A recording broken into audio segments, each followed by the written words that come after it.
அன்புள்ளம் கொண்ட துளாராசி அன்பர்களே, துளாராசி அன்பர்களுக்கு திருமணம் இந்த 2026 நடக்குமா அப்படிங்கிறத பற்றி தான் இந்த பதிவில் பார்க்க போகிறோம். பாமணி ஜோதிடம் சேனல் சார்பாக உங்கள் அனைவரையும் அன்போடு வரவேற்கிறேன். இந்த பதிவில் எல்லாரும் கவலைப்பட்டிருப்பேன். நம்ம பிள்ளைகளுக்கு கல்யாணம் ஆக மாட்டேங்குது, கல்யாணத்துக்கு எவ்வளோ முயற்சி பண்ணுறோம், ஏதானும் ஒரு பிரச்சனை அப்படின்னு சொல்லிடுறாங்க, கடைசியில் கல்யாணம் ஆக மாட்டேங்குது. கல்யாணம் ஆனாலும் கல்யாணம் ஆகி பிள்ளைங்க அடிச்சுக்குதுங்க, ஒரே பிரச்சனையாக இருக்குது. இல்லை ஒரு சில பேர் டைவர்ஸ் வரைக்கும் போயிடுறாங்க, இல்லை பிறந்த வீட்டுக்கு வர மாட்டேங்கிறாங்க, ஏதானும் காரணம் சொல்கிறாங்க, என்ன பண்ணுறதுன்னே தெரியல. இப்படி பல பேர் ஒரே குழப்பமாகவும் கவலையாகவும் இருப்பீங்க. இந்த வீடியோவை நீங்கள் தயவு செஞ்சு பொறுமையாக கடைசி வரைக்கும் கேளுங்க. அப்போ தான் நடுவில் உங்களுக்கு தேவையான விஷயங்கள் ஏதாச்சும் சொல்லியிருக்கேன். அப்போ அது மாதிரி தான் உங்களுக்கு, ஏன்னா இதெல்லாம் இறைவன் சங்கல்பம் இருந்தால் தான் எங்கேயானும் ஏதானும் ஒரு விஷயத்தை நம்ம கேட்டு நம்ம செய்யும்போது நமக்கு அந்த நீங்கி, நமக்கு பரிகாரம்ன்றது நீங்கி, நமக்கு கல்யாணம் இந்த மாதிரி திருமணம் தடைப்பட்ட காரியங்கள் நடக்கிறது. ஸோ அதனால் எங்கேயானும் ஒரு இடத்துல நம்ம அதை கேட்கணும் இல்லையா, அது மாதிரி கூட இருக்கலாம். அதனால் கொஞ்சம் பொறுமையாக நிதானமாக கடைசி வரைக்கும் பாருங்கள். ஸோ இந்த பதிவில் உங்களுக்கு இந்த 2026 எந்த காலத்தில் திருமணம் நடக்கிறதுக்கு மிக அதிகமான வாய்ப்பு இருக்குது அப்படிங்கிறத நம்ம பார்க்க போகிறோம். பொதுவாக துலா ராசிக்கு 7ஆம் வீட்டு அதிபதி செவ்வாய். ஸோ இந்த செவ்வாய்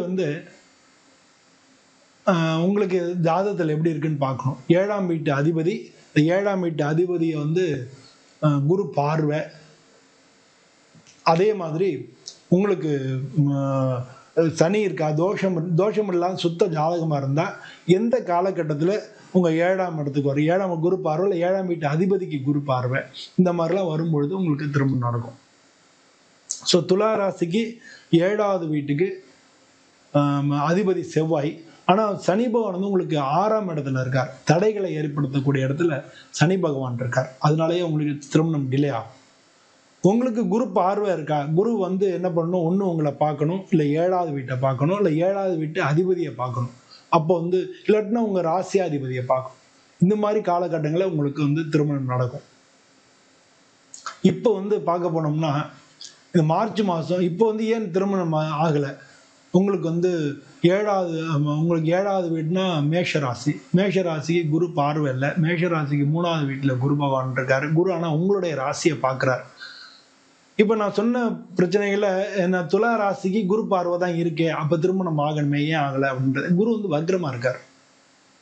குரு வக்ரமாக இருக்கிறனால பேச்சுவார்த்தை நடந்தால் கூட டிலே பண்ணுவார். குரு வக்ரமாக இருந்தால் என்ன பண்ணுவார்னா டிலே பண்ணுவார். ஸோ உங்களுடைய பேச்சுவார்த்தை நடந்து எல்லாம் முடிய போகிற கண்டிஷனில் ஏதோ ஒரு காரணத்தினால கை நழுவி போயிடும். அந்த வக்ர நிவர்த்தின்றது மார்ச் மாதம் 11ஆம் தேதி நடக்கிறது. ஸோ துலா ராசி அன்பர்களுக்கு மார்ச் மாதம் 11ஆம் தேதிக்கு மேலே ஜூன் மாதத்துக்குள்ள திருமணத்துக்கான காலமாக இருக்குது.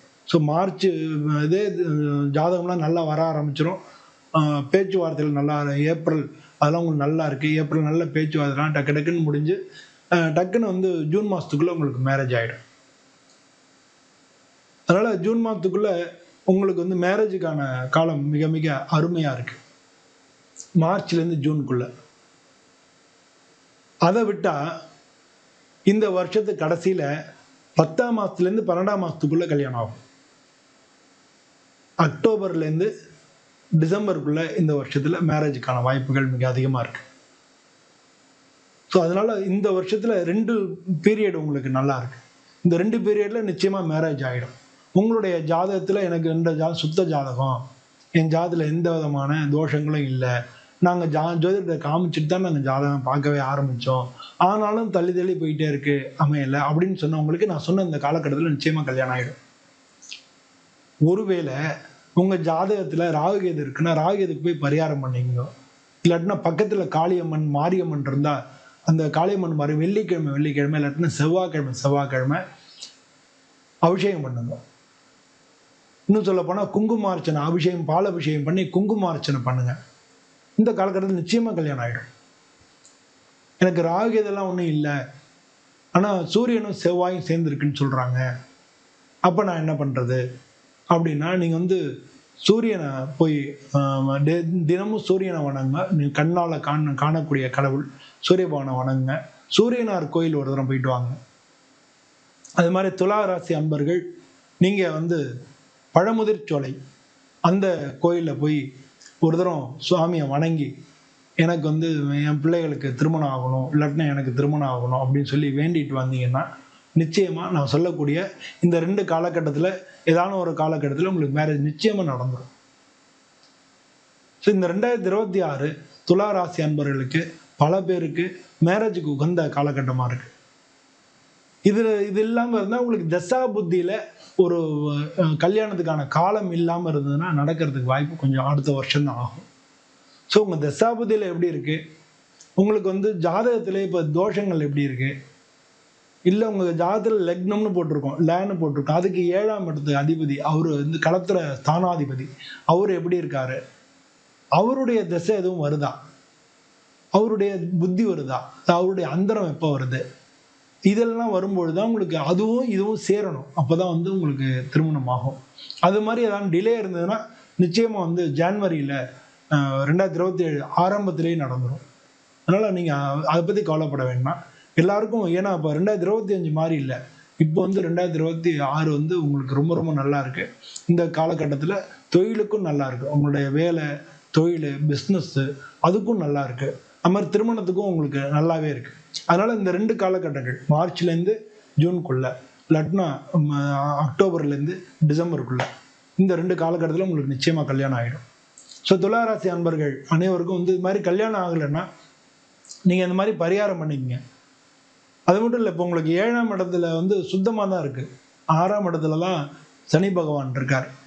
ஆனால் 5ல் வந்து ராகு இருக்கிறது ஒரு சில பேருக்கு காதல் திருமணத்தில் டிலே ஏற்படுத்தும், காதல் திருமணத்தில் பிரச்சனைகளை ஏற்படுத்தும்.